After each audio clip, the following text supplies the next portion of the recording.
Revenons sur l'histoire du drapeau de l'Afrique du Sud. Le premier drapeau officiel de l'Afrique du Sud a été adopté en 1928 et ressemble à ceci. On peut y voir en fond l'ancien drapeau des Pays-Bas et au centre trois petits drapeaux. L'Union Jack symbolisant l'impérialisme britannique adulé par les anglophones blancs, le drapeau de l'État libre d'Orange et le drapeau du Transvaal, deux ex-pays du peuple Boer, des paysans blancs néerlandais s'ayant installés en Afrique du Sud lorsqu'elle était encore sous domination néerlandaise. Ce drapeau va perdurer dans le temps jusqu'en 1992 et sera d'ailleurs l'un des principaux symboles de l'apartheid avant d'être banni par le gouvernement sud-africain en 2019. Le drapeau actuel a été instauré en 1994 et son histoire est plutôt amusante. Lors des premières élections multiraciales dans le pays, le gouvernement en place se dit vouloir changer de drapeau avant les élections et organise donc un concours de dernière minute.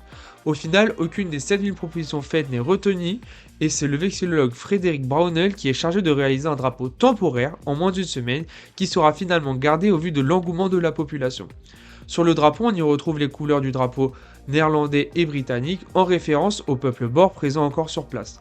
Y sont ajoutés le noir, le vert et l'or représentant les couleurs du Congrès national africain, le parti politique qui a joué un rôle crucial dans la lutte contre l'apartheid. Le Y, quant à lui, est considéré comme le symbole de l'unité des groupes disparates en Afrique du Sud. Pour finir, voici deux petits fun facts. Le premier, le drapeau a été hissé pour la première fois à l'envers sans que personne ne s'en aperçoive.